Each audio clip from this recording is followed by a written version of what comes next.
자, 키 핵심 강의 6강에 대한 얘기입니다. 자, 6강에서 그 키 핵심 중에서 가장 중요한 게 이 등기부 중에서 우리가 이 구분건물 등기부가 제일 중요하다 그랬습니다. 다시 여러분이 말씀드리지만 일단 구분건물 문제가 나오게 되면 지금까지 기출문제 나왔던 부분이 그 얘기입니다. 일단 구분건물이 대기한 객관적 요건이라고 하는 것은 구조상, 이용상, 독립성이 있어야 됩니다.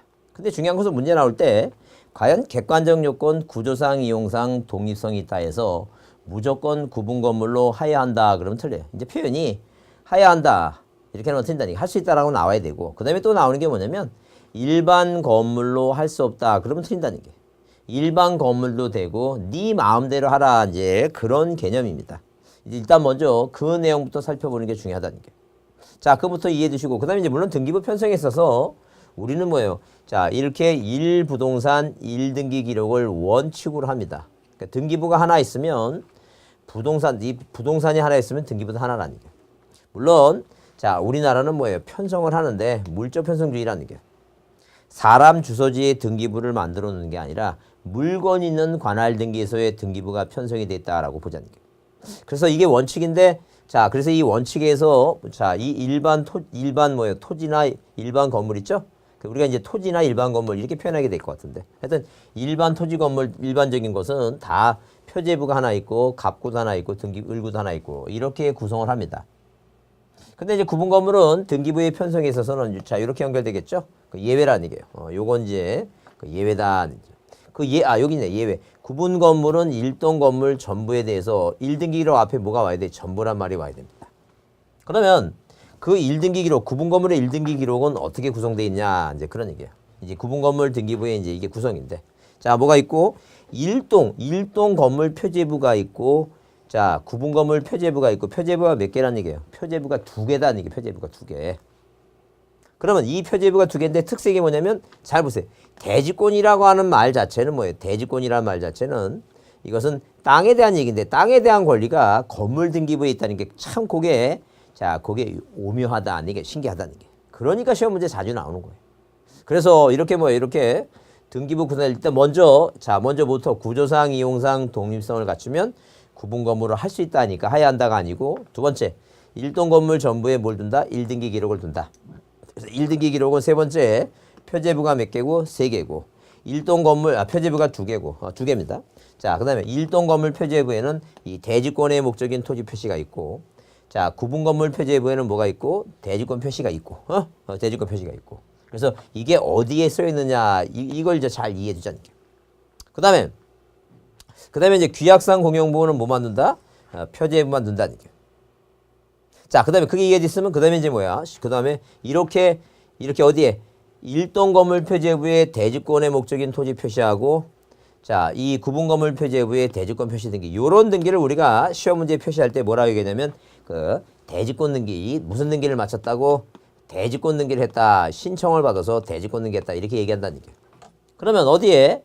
자, 이렇게 대지권 등기 마치면 이 토지 등기부 세학란의 갑굴구에 우리가 무슨 등기를 대지권 뭐예요? 대지권 뜻의 등기를 마쳤다. 이 뜻이라고 하는 단어가 대지권 뒤에 뜻이라는 단어가 보이면 이건 항상 표제부가 아니라 뭐예요? 직권으로 갑구나 을구야 한다. 이거 잊지 마셔야 돼요. 계속 반복적으로 드십니다. 듣고 또 듣고. 자, 다시 얘기합니다.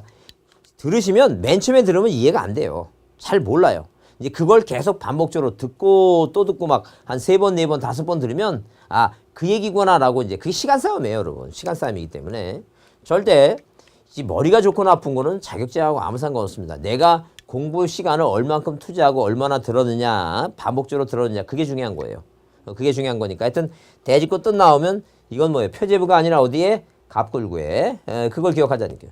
그러면 이렇게 대지권 등기 마치면 일체성의 원리니까 자, 우리가 대지권 등기 이후에는 건물 등기부에 등기하면 토지까지 효력이 미치니까 어디?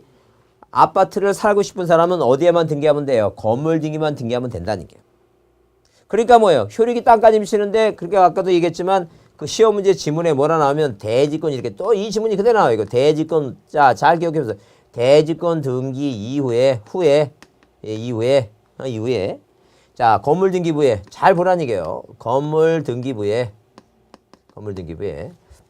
자, 건물 등기부에 건물만 자, 무슨 단어가 들어가면 이 건물만이라고 하는 단어가 들어가게 되면 건물 등기부에 등기하는 건 토지하고 건물을 묶어놨는데 붙여놨는데 일체성의 원리인데 건물만이라는 단어가 등장하면 절대 뭘 못한다는 게 이전 등기하고 저당권 등기 못하고 가능한 등기는 뭐냐? 왜냐면 이게 전세권이다. 이걸 기억하자니 전세권 설정 등기 이거 건물만에 이 얘기입니다. 그래서 요게 이제 시험 문제 자주 등장하는 거니까 잘 좀 기억을 해두셔야 돼요. 중요하다 그랬어요. 어렵습니다. 몇 번 들으시라 그랬어요. 그 다음에 자 규약상 공개문 표제 받는다 보시고 그 다음에 등기사항 증명서 교별론 중에 제일 중요한 게 뭐라 그랬어요 이거 그 열람에 관한 얘기인데 이 신청서 기타 부속 서류는 누구든지 보는 게 아니라는 얘기. 앞에 무슨 단어가 나오면 누구든지라고 하는 이 누구든지라는 단어가 등장하게 되면 당연히 뭐예요 누구든지 등장하게 되면 요 신청서 기타 부속 서류 앞에 이해관계 있는 부분이란 말이 와야 돼요. 그 말이 와야 된다는 걸 꼭 기억하자는 얘기. 누구든지 보는 게 아니라는 얘기. 이해관계만이 볼 수 있다 이렇게 그렇게 좀 이해해 두자는 게 기억해 두셔야 돼요. 신청서 등기부는 누구든지 열람이 가능하지만 신청서 기타 부속서는 이해관계만이 보고 일반적으로는 자 등기관의 면전에서 봐야 되는데 전산 등기부 이제 전산 등기부니까 자 내가 만약에 열람 인터넷을 통해서는 뭐예요 이 열람이 안 됩니다. 직접 등기소에 가서 뭘 통해서 자 모니터 형식으로 해갖고 전자적으로는 방법으로 본다라고 보시면 돼요. 하여튼 그래서 이게 최근 18회까지 나온 거니까 이 교부보다 열람이 더 중요하니까 이거 보시고 다만 교부에서는 신청서는 교부는 안 돼 열람은 가능하지만 그 다음에 이제 그 넓은 의미의 등기부 신탁원부 자 그다음에 공동담보 목록 도면 이런 뭐예요 이런 넓은 의미의 등기부는 내가 그것까지 떼어달라고 신청 뜻을 쓰면 이 등기부에 포함시켜서 같이 교부해 준다라고 그렇게 이해해 두자는 게. 자 우리 6강에 대한 등기부에 관한 사항 그 키 핵심 강의를 마치겠습니다. 고맙습니다.